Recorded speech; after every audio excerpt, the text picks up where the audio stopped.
Hello, and welcome to the Hidden Archives. I'm your host for the evening, Nicole Clark. All apologies for being late with this one. We underestimated how busy this time of year can get for us. That and reading a calendar by torchlight can be somewhat challenging. In other news, we wanted to point out that we have moved off of Twitter and onto Blue Sky, and I can promise you that we are just as active there as we were on other platforms. You'd think, given the nature of this adventure, that we'd be a little more creative in the social sphere. But alas, that is not the case. Even though many of us have never met, I would still like to think that we are friends, even if we are so from a distance. But proximity doesn't make or break friends. To quote Gabriel Garcia Marquez, "A true friend is one who holds your hand and touches your heart." So please, take my hand and let me touch your heart with the following warning, lest I be accused of not being a true friend. If you choose to enter the Hidden Archives, if you choose to study the tomes, if you choose to take this journey with me, you do so at your own risk. Profanity and disturbing content will follow. This is your warning. You don't always get to choose your relations in life. It is neither your choice what family you're born into, nor who you work with. This gamble doesn't always work out and is sometimes made especially more tragic because we spend the majority of our days working, and we must grow up with our family, regardless of who they are. That's why I think it's important to choose carefully the relationships where choice is an option. You might think I'm talking about friends here, but more specifically, what I mean are those little friends that come from a different species, our pets. Just as with human relations, we have to work and put a serious effort into developing the relationships we have with our pets. So make sure you are sincere with this effort. Otherwise, you risk only being fair weather friends.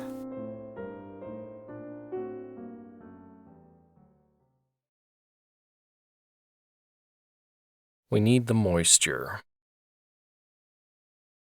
Well, that's a fine sentiment. We always say it when the weather is poor. Small consolation, though. But better than saying, sorry your plans are spoiled, but there's nothing you can do about it anyway. No apologies, no explanations, just, we need the moisture. I'd planned to go out fishing on the weekend, only to open the door and find it was raining when I went to load my truck. The sky was gray as far as I could see, with no signs of clearing anytime soon, so I dropped my tackle box, net, and rod by the entry table at the threshold. True, sometimes fish love the rain. It draws them up from the bottom and makes them hungrier, more likely to take the bait. But I didn't feel like navigating washed-out roads only to sit on the shore getting soaked by a downpour, moment by moment, hour by hour. I was disappointed, sure. I'd worked overtime all week, Monday through Friday, doing manual labor as an industrial technician. Every day, by the time I got home, I had maybe an hour or two to shower, eat, start a documentary, and fall asleep. The only real leisure time I get is on the weekends. And I had just renewed my fishing license online that morning after checking the weather to see clear skies through Tuesday. I knew the weather could be unpredictable in Colorado. This was completely out of the blue, and into the gray. I closed and locked the door and took off my fishing vest, which I tossed beside my recliner. I sat down and said, as much to myself as I did to my cat Cosmo, well, we do need the moisture. He was on the floor wandering around watching me from the time I started packing my fishing gear until now. I made eye contact with him as I said this, and he hopped onto my lap to snuggle in as I turned on the TV and game console. He'd be sitting there the whole time as I played a survival game for a few hours. At least, if fishing was my original plan, I could find a lake in the little digital world and still get some simulated time in. If I didn't know any better, I would have said that this was Cosmo's plan all along. To find some way to trap me at home and cozy up for a long nap on my warm lap while I sat and did nothing. If I didn't know any better, that is. Eventually, the weather would clear, and if I was lucky, I could still manage to head out for a few hours, even if I had to wait until Sunday. Until then, I'd just sit there with my furry little pal, play some video games, and let the time pass by. It was just me and Cosmo after all. I didn't have a boyfriend, no close relatives, and no real friends outside of work. All I really had was my pet and my plans. Well, I had my pet anyway. My plans were mostly shot to hell. This got me thinking. Yes, I know the weather in Colorado can be a bit erratic, but how many weekend plans had been ruined by a freak rain or snowstorm? A lot, for sure. But the more I thought about it, the more I realized that my outside plans were mostly ruined when I worked overtime the week before. This couldn't really be a pattern, could it? I mean, whenever the weather turned, I would stay home. This was the pattern, not that whenever I had plans, the weather would go sour. Who am I kidding? I was playing too much video games. You know they put some code in there to make it more challenging, to turn the weather if you start on a resource collecting task like mining, to have enemies start swarming you when you go out at night, and have a raid start right as you take your armor and weapon off when you're at your base. This is video game logic, and it doesn't extend to real life. Unless real life is a simulation, that is. Well, shit. Now I had a hypothesis.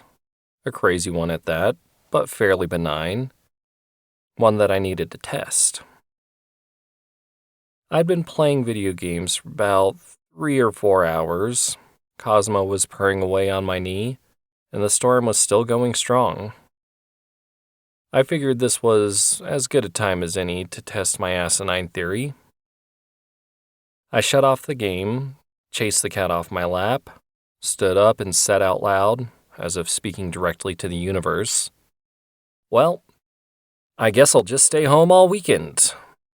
No use fishing in the mud. I've got no more plans for today or tomorrow." And do you know what happened? It was almost like magic. By which I mean, in magic, nothing actually happens. Which was exactly the case here. Not a damn thing changed. The sky stayed dark, the wind kept blowing, and the rain continued to pour. Surprise, surprise. The universe neither speaks English nor does it care one way or the other about my plans. I must have been getting cabin fever or something, feeling restless. Otherwise, such an absurd notion would never have crossed my mind. Since the TV and game were already turned off and I was on my feet, I decided to move around a bit. I walked over to the table by my front door and picked up my keys out of the bowl. Just as I did this, a sudden crash of thunder echoed through the atmosphere. Gee whiz, had there been thunder the whole time and I just didn't notice it over the game's sound effects? Or was the storm actually getting worse? Jesus, I said. I'm only trying to make sure the truck is locked. I'm still not going anywhere. I held the fob to my chin to get more range and clicked the button. The lights flashed once, meaning I had unlocked it by accident, so I clicked it again.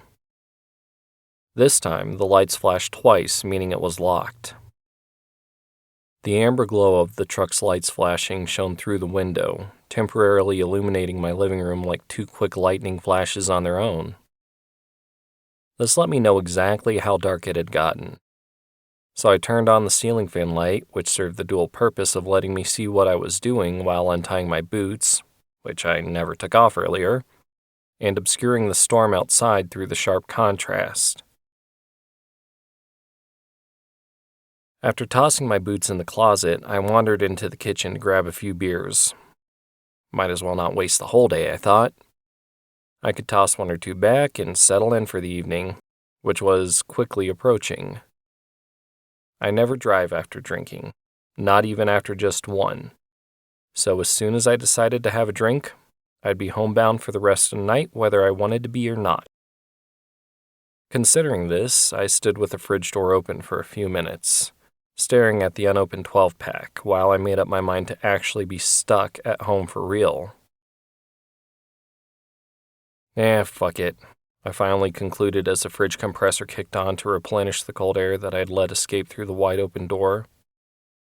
I grabbed a can, closed the door finally, and pulled the tab. Cosmo must have thought that it was one of his fancy wet food cans that I had opened because he came running into the kitchen and started meowing loudly at me. I showed him the beer can as if to prove that it wasn't what he thought it was, and he jumped up on the counter to give it a sniff. His face contorted with displeasure at the assault of the alcohol, and he seemed satisfied that this wasn't for him. He then jumped off the counter, swished his tail back and forth, and sauntered into the living room. I followed behind him, turning off the kitchen light as I passed by and made my way back to my recliner. I sat down and flipped the TV back on to a documentary about birds. Cosmo found his way back onto my lap after a moment or two of hearing birds chirp and whistle on the television. So I set the beer can on the floor and started scratching him behind the ears. "You're just perfectly happy to have me home all weekend, aren't you?" I said to him. "Now you get all the pets and scratches you can handle." As if in reply, he let out a heavy sigh of a purr and snuggled in deeper. It was a few minutes later that I noticed I could no longer hear the rain pounding down outside. I muted the TV and turned in my chair to try and see out the window. However, the living room light was still on, so all I could see against the dark of the setting dusk was my own reflection. I picked the cat up and put him on the floor so that I could stand and cross over to the window and peek outside. Sure enough, the storm had totally abated. The skies were almost completely free of clouds, and I could see the moon, a quarter full, just above the horizon. The cat meowed, breaking my trance, so I turned around to face him. He was looking between me and the beer cans, still sitting beside my chair, as if to remind me of its presence in his domain of carpet and tile. "I was just looking. I'm still not going anywhere," I said to him as I walked back across the room and picked the drink up off the floor. The can was just about half empty, so I finished it off and went back into the kitchen for another. After pulling a second one out of the refrigerator and closing the door more decidedly this time, I leaned against the counter and opened the can. I stood there, thinking, sipping, and leaning for a few moments before setting the can down on the counter. Once more, almost as soon as I had set it down, Cosmo jumped up onto the counter and gave this new beer a fresh sniff. "Same thing as earlier, buddy. Nothing you haven't hated before," I said to him. Still he sniffed, and still he winced. A new thought occurred to me at this moment. Same thing as earlier. Maybe there was a pattern to the weather. Maybe my plans were being canceled after all. But maybe it wasn't the universe who was to blame. Nothing you haven't hated before. Cosmo hated it when I left the house. He's so needy and dependent. Could he be responsible for manipulating me into staying home by manipulating the weather? No. That's stupid. But what have I got to lose by running a few more harmless experiments? The next day, Sunday, I woke up to find clear skies. I checked the weather forecast on several different channels and apps to confirm what I thought, that it should be all clear until Tuesday. There were a few stories about a random rainstorm and a small part of the forecast area the day before, too. Adding up the evidence of my past best-laid plans, the unpredicted rainstorm the previous day, and the 100% clear forecast for the next few days, I concluded that the time was ripe for a few days of experimentation. The first thing I needed to do was see if it would rain that day, Sunday. So once again, I packed up my fishing gear. I took my time, making sure Cosmo was around to see the whole process and make the assumption that I was, in fact, leaving for the day. I even packed a tent to add to my pile of outdoor supplies, and to add to the illusion that I would be gone overnight. He knew what the tent was. He knew that if I packed it, he would have to rely on his timed feeder for dinner. The timed feeder, by the way, I also took out of the cupboard and filled with fresh food. I had everything all together, plugged in the time feeder, and scratched Cosmo on the head before grabbing my keys. Of course, he had no idea I was not actually planning to leave, but I had to give the full illusion. Play out the whole scene. Did I actually think this would work? That my crazy suspicion was in fact true? No, of course not. But I'd be damned if the skies didn't suddenly turn black as soon as I reached for the door handle. I looked down at the cat who was sitting on the welcome mat inside the front door. We made eye contact and he slow blinked, just as a crash of thunder rocked the skies. I returned the gesture of the slow blink, put my keys down, and dropped the handful of camping and fishing supplies by the door. The rain lasted for hours. I even got a thunderstorm watch for half of my zip code, the half that I lived in. With the news of impending disaster, I decided it might be best, if I was right about the cause of all of this, to actually put away all of my gear. The storm only got worse, however. Before I was halfway done sorting through all of my gear and supplies, my phone chimed again, notifying me that the storm watch had turned into a warning, meaning that it was actually going to happen. Just in case, because the warning was real enough even if my suspicions weren't, I left out some of my camping and survival supplies. But I hurried to put away the rest of the things. Cosmo must have felt neglected, though, because no sooner had I finished putting everything away that I got yet another notification saying that the warning had been upgraded to an advisory. In other words, shit was getting serious. It sounded like the torrential downpour and ceaseless thunder and lightning had added hail and high wind to the mix. The power was flickering on and off at points, and I feared that it would soon be out for good. Hell, I figured that I might even start to see flooding coming through the doors at any moment, if a tree didn't fall first or a window break under the onslaught of ice. Well, shit. Everything was put away already. I thought it was clear that I wasn't going anywhere. Obviously, the cat couldn't control the weather, or else he would have stopped this as soon as the task was done. I had to reassure myself that the weather just does what it's going to do, and there's nothing that I or anyone else can do to change that. I had to write it out. I had to do something, if I could think of something to do. Fuck it, I thought. No harm in trying. I realized that there were a few more reassurances that I hadn't given to Cosmo. I was so damn busy putting shit away that I hadn't even acknowledged him. All this time, he was running around, though completely unbothered by the thunder, lightning, and wind unlike most animals in this scenario, trying to get me to pet or talk to him. It didn't take long for me to find him. I could tell that he was frustrated and upset at the lack of attention. I decided to pick him up, kick off my shoes in the middle of the floor, and carry him to the living room. I sat down in the chair with him just as another crash of thunder sounded and the lights went out for good. "What do you want?" I pleaded with the cat. "I can't go anywhere. I'm stuck." "Can't you make it stop? How can I reassure you that I'm staying here?" I couldn't even turn on the television to convince him that I was settling down for the night. But, as if in answer to my pleading, Cosmo jumped off my lap and ran into the kitchen where he sat down by the fridge. Of course, anyone who has lived with power outages knows that opening the refrigerator when the power's out is ill-advised at best.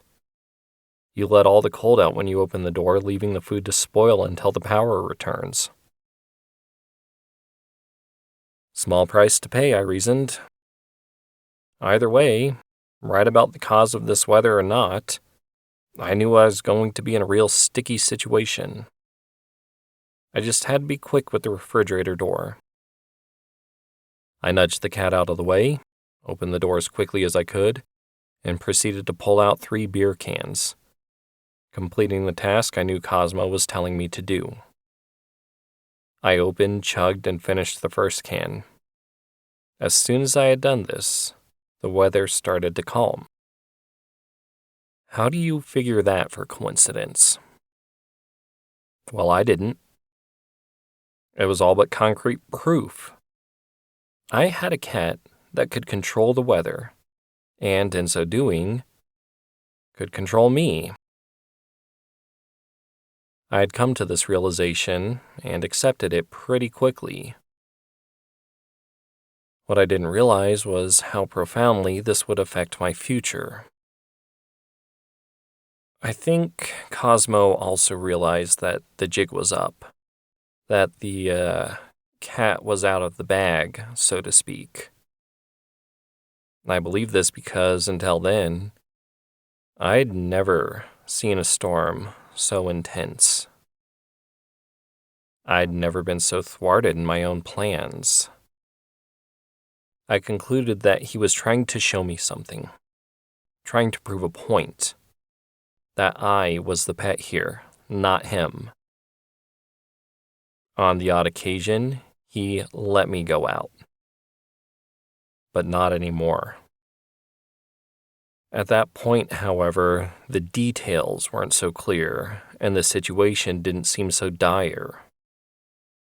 Actually, when I realized what was happening, I was kind of giddy. I thought of all the opportunities I could have if I could exploit Cosmo's ability. Imagine this. I could have been a true-to-life rainmaker, like the con men of old, but actually legitimate. I actually thought about taking Cosmo to drought-stricken places, putting on a show, more for the cat than for the people who called such places home, and bringing forth the much-needed rains. Can you fathom how much money I could have made? How much fame could have been mine? It was all there, right at my fingertips. If only I could just reach out and seize it. But that was never to be the case. That would have been exploitation. It would have been straight-up extortion, both of people and of Cosmo. True, what Cosmo has the ability to do can cause a great deal of harm. But the difference between me and him is that I know this, and I can choose to act differently. He's an animal and lives in the moment. He has no concept of a world outside of his own wants and needs. And he needs and wants me to always be here with him. I'd be lying if I said I didn't have regrets.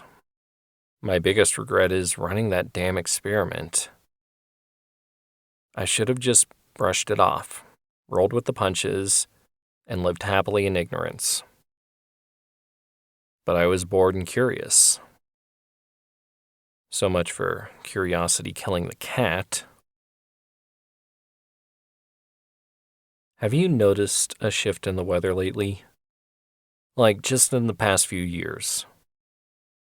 There have been more hurricanes, typhoons, flooding, hailstorms. Wherever I go, some disaster awaits me and those around me. It's even got to the point that if I travel, the weather follows me. I used to take contract work that would take me to other states and other countries. I was good at what I did, and my skills were in high demand. But that doesn't happen so much anymore. Turns out that taking on and getting paid for a 2-week contract, only for it to take a month or more due to weather delays, isn't exactly financially equitable. Also, if you lose the contract because the facility gets completely flooded, or the electrics get fried by lightning or something, you don't get paid. I don't get paid. I once got stranded in Spain because the storms caused flooding that washed away the entire operation. I lost the contract, obviously, and didn't have enough money to pay for a return ticket to the States. I had to use what little money I had to bribe my way back. Life has never really gotten back to normal. Pretty far from it, actually.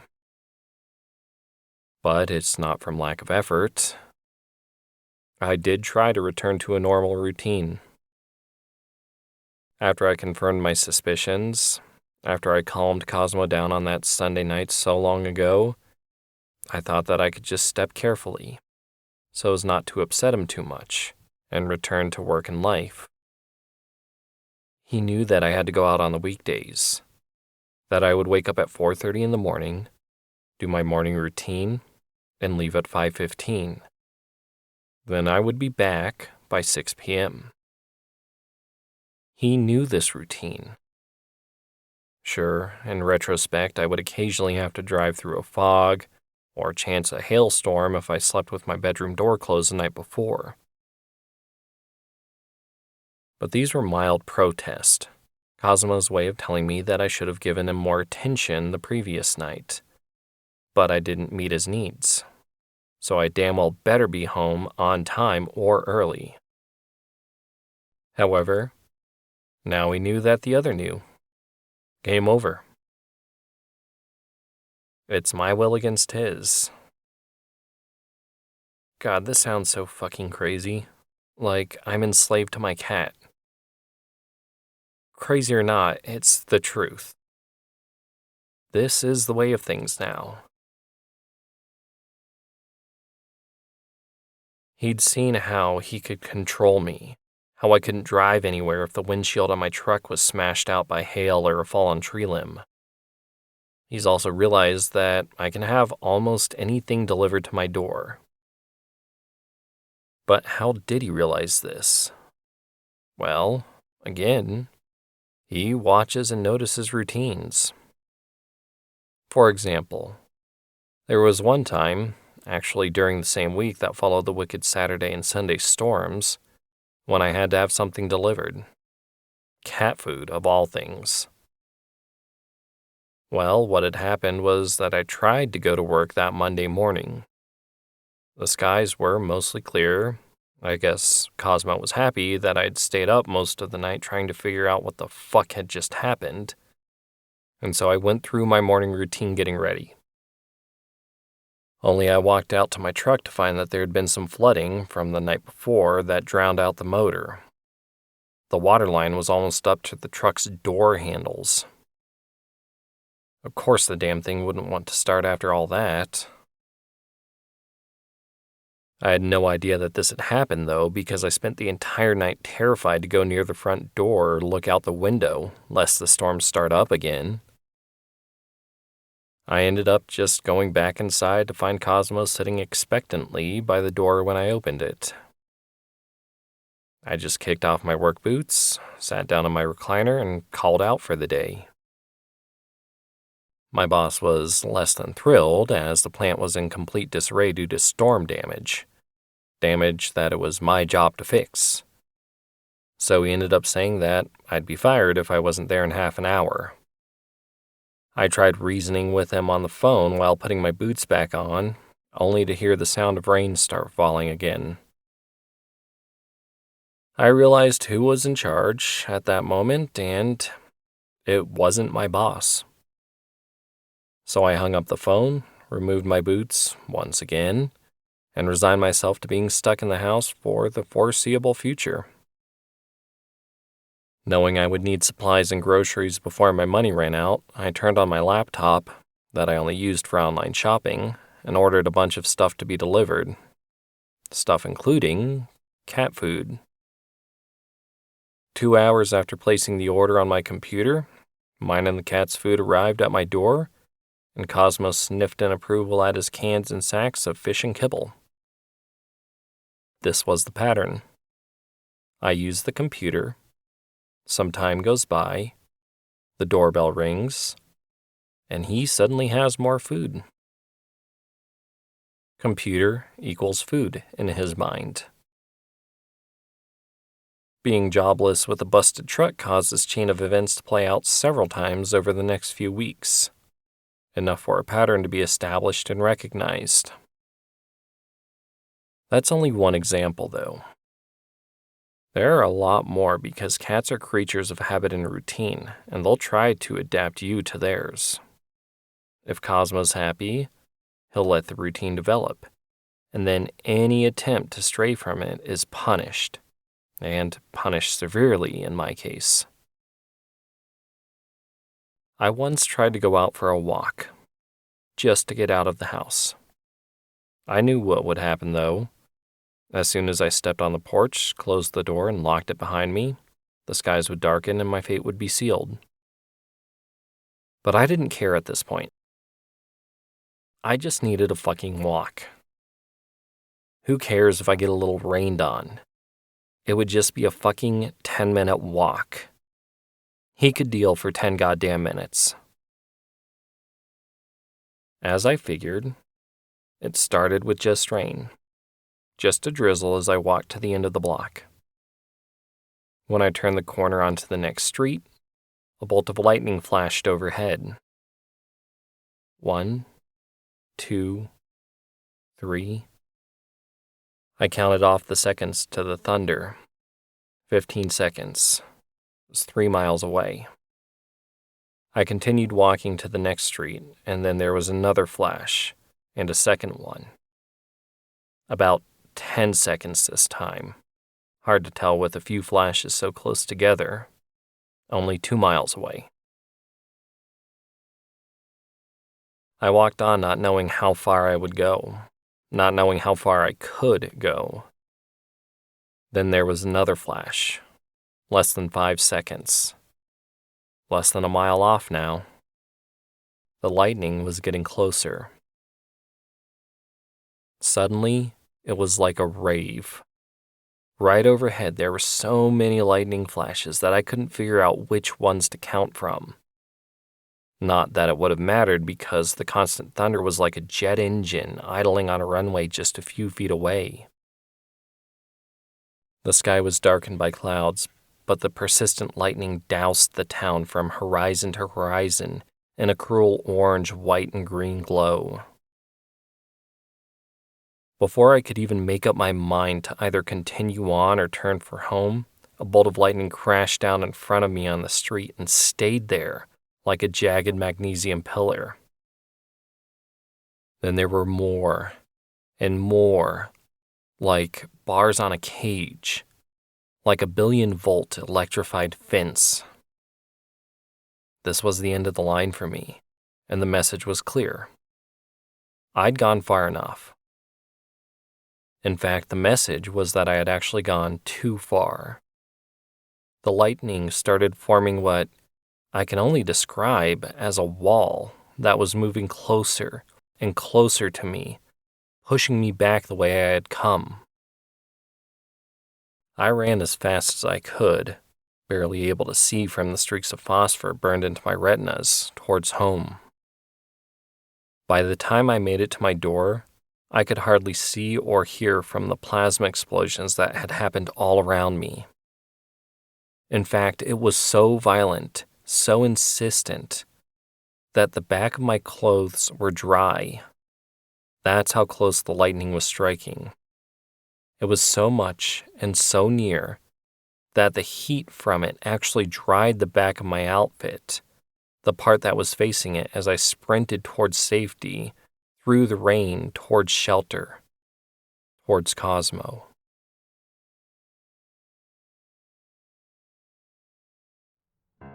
I don't take any more chances. Can you imagine what would have happened if I would have tripped, taken a wrong turn, or just not moved fast enough? A few days after that, I actually read on a community social media group that the dirt road I was walking on that day had been glassed. The sheer number of lightning strikes had nearly paved a 1-block stretch of that road in fulgurite, a mineral formed by lightning strikes. Incidentally, this is actually how I make my living now. I sell raw fulgurite and homemade fulgurite jewelry online. It's not super lucrative, but it pays the bills. At first, I collected a few samples from the street, but I could only grab a bit here and there before the event would start all over again. And apparently, if fulgurite keeps getting struck by lightning, it gets crushed back into sand, then into glass, then into sand, again and again in an endless cycle. If I do need raw materials, all I have to do is sit in my backyard for a few minutes. I've even had some more exotic sands and metals brought in and set up in various boxes around the yard so that I have more variety to work with and sell. I don't think Cosmo's noticed this pattern yet, or if he has, I think he realizes that I have to do something to keep food on the table and in his bowl. So I'll sit there for a few minutes, the skies will grow dark, I'll refuse to go inside, and then the lightning will strike. As soon as that happens, I make my way back inside, I go collect the materials later.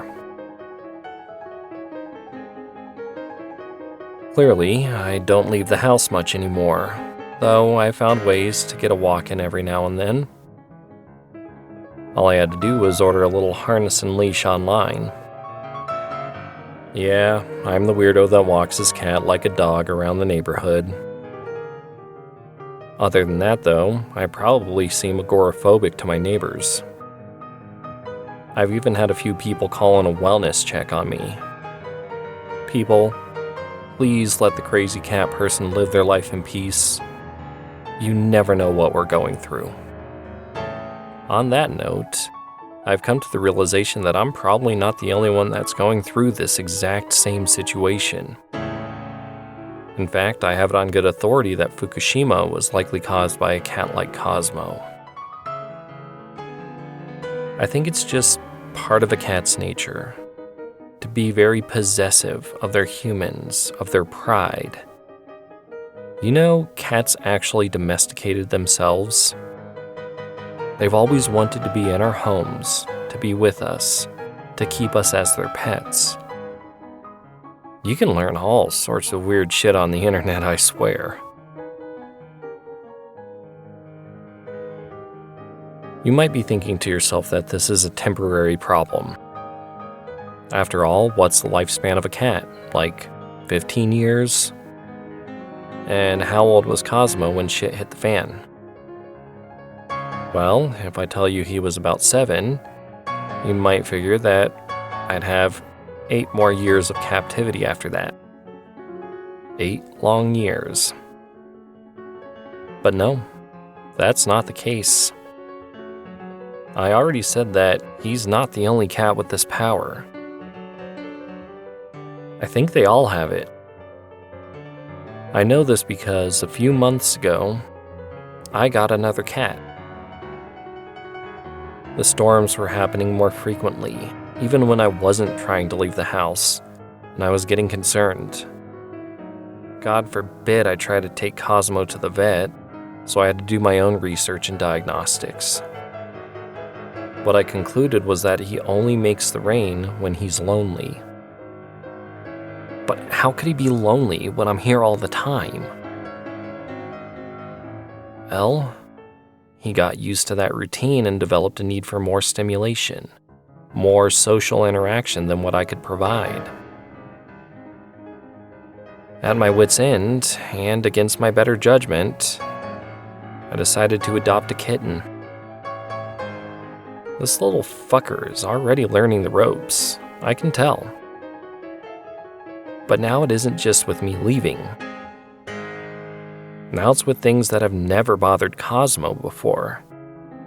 For example, when I switched the kitten from kitten food to adult food, there was a tornado watch. And when I was litter training him, there was a massive blizzard in May that shut the city down for a week. They have different needs, wants, and different ways of expressing their discontent. I've grown to accept that I'm going to be stuck like this for a while. But it's not all bad. I actually do love my pets. They're my family. My needs are met. I'm fairly content. And I've learned how to behave in a way that satisfies them. Most of the time, anyway. But cats can be somewhat fickle. Sometimes they'll act out. Oh well. We need the moisture.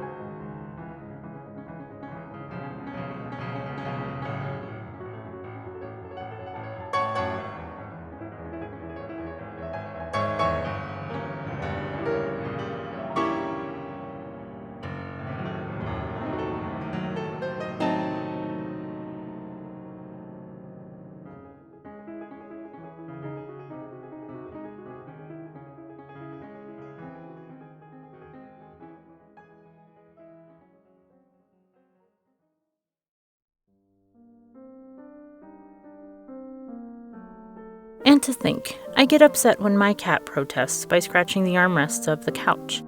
I guess the grass is a little greener on my side of this fence. Literally, because of the sunshine, which this guy clearly doesn't get enough of. I feel like diehard listeners of audio programs don't get as much love as new listeners. Although we are grateful to have anyone and everyone along for the ride, this shout out goes to our longtime listeners who have stuck with us through thick and thin. Thank you. You may expect the next episode to be out at the beginning of April. Please find links to our social media in the show notes. When you do find them, copy and paste those links and the link for the show into a Word document. Then open your email, compose a new draft to everyone in your contacts list, and attach that Word document. For the subject line, write, "Once in a lifetime opportunity." And for the body of the email, write, "If you don't share the Hidden Archives with at least 10 people in the next 24 hours, a great tragedy will befall you." Then hit send. There are many more stories from the Hidden Archives that have yet to be shared. We hope that you join us next time for another glimpse within. This has been a production of the Rhodes Collaborative Experience, LLC. Please no reproduction, duplication, or bastardization of any content without written consent from RCX or its partners. Ex animo, ex tempus, in archivum.